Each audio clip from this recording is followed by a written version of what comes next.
तर दुसऱ्या तटावर आलेलो आहोत आम्ही. बघू शकता ही खाडी. इथं आता आमचं सामान उतरत आहे आणि जे भाविक भक्त होते नर्मदा परिक्रमावाले ते पण नावेतून उतरत आहेत. आणि या आमच्या सायकली या की थोड्याच वेळात आम्ही उतरवणार आहोत खाली. हे समुद्राचं दृश्य बघू शकता. अजून एक नाव पाठीमागून येत आहे. सायकली उतरवल्या आणि तर सामान फिक्स करत आहोत.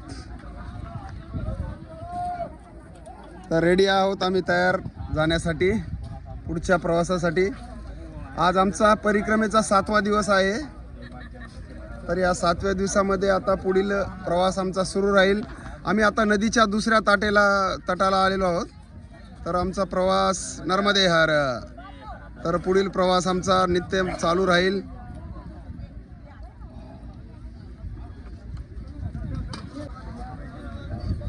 सायकलीवर सामान लोड केलेला आहे आणि आम्ही निघण्याच्या तयारीत आहोत.